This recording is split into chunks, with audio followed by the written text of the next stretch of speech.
Movie friends, welcome back to the channel doing a movie review. This is going to be a spoiler heavy review, so if you have not seen part 3 of Fear Street, don't watch this.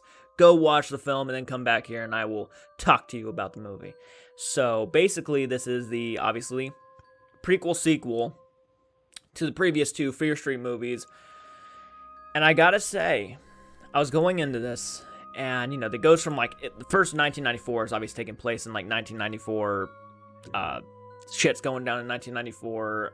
Then we go back in time to 1978 where we're at a camp, Nightwing. And then this one goes back to 1666 where we learn the origin story or the reason why Sarah Fear was hung for witchcraft. And really it opens up crazy. We're giving a C-section to a pig, which is not what I was expecting. C-section to a pig.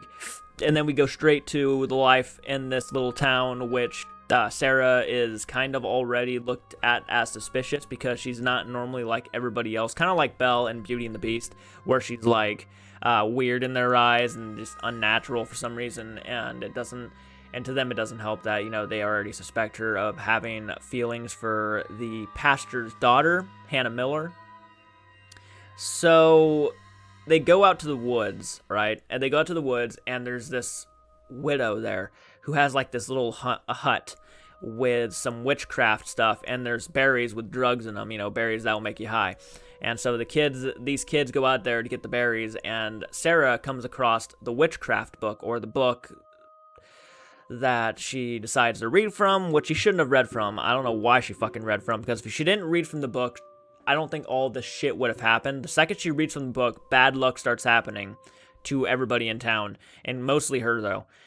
So she does that, and the widow scene was creepy. She is already unsettling and stuff. So we go to that. We go to this party. She starts making out with the girl that starts to make out with Hannah Miller, and they suspect someone spotted them. Now at first I wasn't thinking right. I was just because she was this isn't right, but then Hannah goes and says oh, but it feels right, and I'm like, well, if it feels right, you should do it then. And then they started making out, and then all of a sudden they thought they got spotted, so they ran back to town, and then she goes and says, we could be hung for this. And I was like, oh my fucking god, I don't know why I wasn't thinking about that. Yeah, back then, if you had any feelings for the same sex person, you could be hung for that. And I was just already I'm just sitting here thinking, oh, that's probably why she's gonna be hung. Yeah, well, anyways. My heart already, the tension in the town became much higher once I figured that out, and the mom was already suspecting, Hannah Miller's mom was already suspecting that she had feelings for her daughter, so she was always trying to keep Sarah away from her daughter for that reason. Well, anyways, we go and we move on. The town's already suspicious now, getting really tensioned. And then all of a sudden, they find that bad luck is starting to happen. So the pig that was C-sectioned in the beginning with all of her piglets, she eats all of her piglets and cannibalize them. So Sarah kills it. Bad luck, right? Bad luck. Well, it gets even worse because then they find Sarah's dog tied to a rope in the well, the town's well, and they reel it up, and the water's been poisoned now. Something dead was in it. And then all of a sudden, drunk Thomas is running around saying, evil has come to your small town, Sheriff. Right? I can't do a Dr. Loomis impression. I try to do a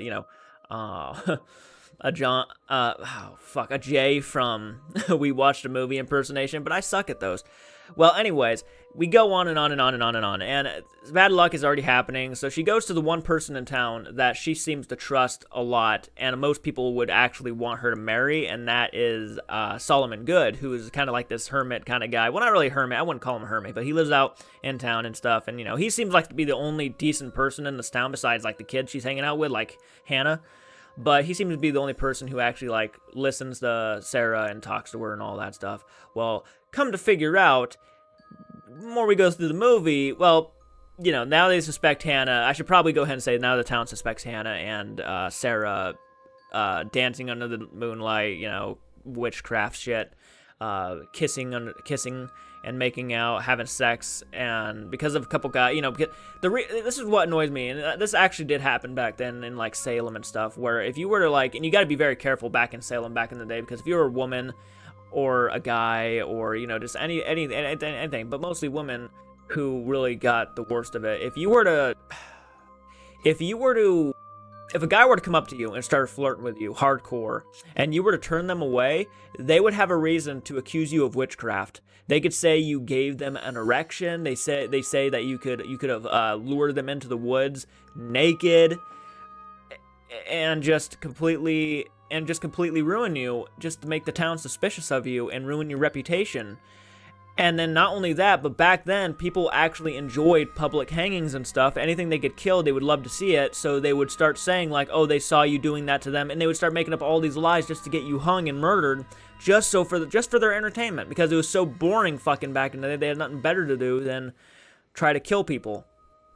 So that would actually happen back then. And it's crazy, but it's true. So the fact that, you know, now all these townspeople are like starting to claim that Sarah and Hannah are witches, that they saw them and stuff, when they really didn't. They're just doing it because why the fuck not? But also understandably so, they were all pissed off because the previous scene before that, the pastor, Hannah Miller's father, actually took all the town's children in, which was probably one of the biggest jaw-dropping moments of this entire movie, is when the pastor locks all the kids in the town church, and he murders them all. He rips out their eyes and shit. He goes completely nuts. His eyes are missing. It's crazy looking. So they think that the pastor was cursed, which he was. He was possessed.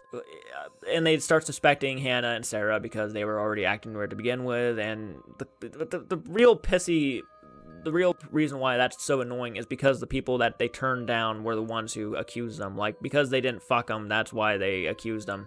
And that's just some of the most annoying shit. But it did happen, so it was more historically accurate than...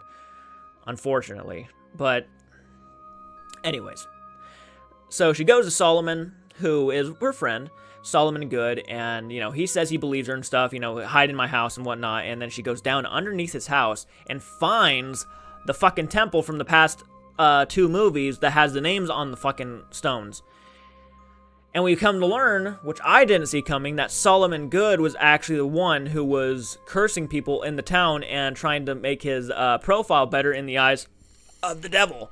So he was sacrificing all of these shady side souls to the devil for his own self-power. And which is shocking because the guy actually came out like a really nice guy. I really liked his character. And it's kind of interesting that I kept saying in the past 2 movies, like, you hate the characters at first, but then you love them at the end. You love Solomon at first, but then you hate him at the end for what he did.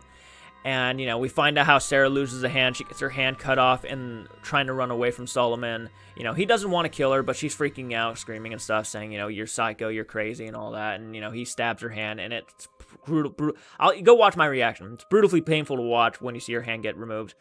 Then she gets caught. You know, Solomon, to save his own ass, goes ahead and says, you know, I caught the witch. And they hang Sarah, which is horrifyingly gut-punching. It's sad. It's emotional. I cried. My reaction's up. If you want to watch me cry a little bit, I do cry. It's sad. She takes the blame for being a witch so that Hannah can live, because Hannah and her are both going to be hung. So she takes the blame. She says, I'm the one who sinned. And they hang her in front of the town. And it is sad, so I will give you that. That is Sarah's story in the first part of the movie. And then what you find out stuff like her friends actually from back then actually buried her, and that you know, they didn't like the way she was hung. It wasn't right. She deserved better. They buried her in a place that they knew where she was.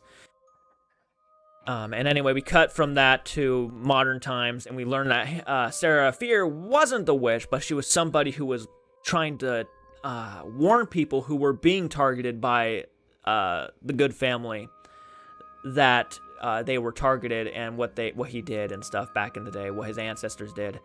And it's actually been the Good family for the past few generations now that have been sacrificing shady-siders to the devil for their own self-power. So the sheriff only became sheriff because he sacrificed people for his own self-being, for his own self-worth. And they figure this out. The sheriff is the bad guy, and he was the one who was sacrificing people. So they get the whole group together. They even get the guy from the first movie who was always in jail and stuff, and they all go to the mall, and they prepare to kill the fucking sheriff, which is awesome. They even come up with some cool plans. They decide to get, you know, Dina's blood, and they cut it open, put it in some squirt bottles, and they squirt the killers with it, and the killers start fighting and stuff. But the plan was they actually locked them all in the mall, kind of lured them into the mall, locked them all into these different stores, and then the second the sheriff shows up, they would carry it, which is what they used to refer to as. They dump a bucket of her blood on top of his head, and then they release the killers, because the killers only come after the blood, or they come after the target they need to kill. So they start running over to Good, which he grabs. The one who lured him out was Ziggy, so he grabs Ziggy and says, if I die, she dies, and they had to stop the attack before Ziggy died. But I'm glad they did, because I did not want Ziggy to die. I like Ziggy a lot, actually. After part 2, where I thought her character got better, I liked Ziggy a lot, and I really liked her in part 3. So I really didn't want to see her die, so I'm glad that didn't happen. But anyways, Good runs underneath the mall, jumps into the tunnels, goes into the tunnels, and is trying to escape. Dita runs after him and catches him, finally finishes the fucker off. Sarah finishes him off through Dita and stabs him in the eye, which is satisfying as fuck, and pretty much that is the end of the movie. They go, at the end shot, they go back to Sarah's grave and have burgers and make out and stuff, and call her the first Shady Cider, which I thought was very well-deserved. I felt so bad for Sarah. And that's how the movie ends. There's a cliffhanger where a hand grabs the book at the end, so there could be another movie, which I am down for. I loved this trilogy. I really enjoyed part 3, 1666. Really hit me in the feels quite a bit, actually. So I do like this movie. Actually, I have thought about the whole trilogy. As the whole trilogy, I've been thinking about the trilogy and stuff, and I feel like I've been going a little low on the grades, because I do enjoy this trilogy quite a bit. So I'm going to go ahead, and not only will I grade Fear Street Part 3, 1666, but I will go ahead and regrade the first 2 as well.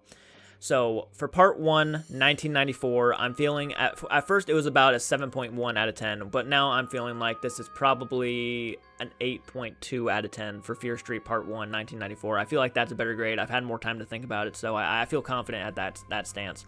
1978, which I love 1978, I'm going with a 9 out of 10. I love 1978, the camp feeling, craziness. I love the axe killer, the feels, the feeling of, it's just nostalgic feeling for me.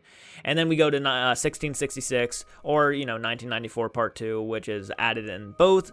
I feel like part 3, 1666, is at an 8.7 out of 10. I think it's the second best of the trilogy in my personal opinion, and I actually love this trilogy. I think it's fantastic. If you have not seen the Fear Street movies, I would highly suggest checking them out. Blew my fucking mind. So, movie friends, those are my personal thoughts on the Fear Street movies. This is my personal thoughts on Fear Street Part 3, 1666. What did you guys think of it? Did you guys like it? Did you guys love it? Did you guys hate it? Let me know down below. As always, we have a Patreon and membership program. If you guys want to support us beyond the realm of subscriber, you guys can go to Patreon, get exclusive stuff. You guys can go over to the membership program, get some exclusive stuff. I mean, there's a lot of stuff we have on the channel. Merchandise, just a crazy amount of stuff. If you guys love this type of content, hit the like button, subscribe to the channel, and share. Hit the bell notification so you don't miss another video in the future. And movie friends, keep it retro. I will catch you in the next video. Please take care.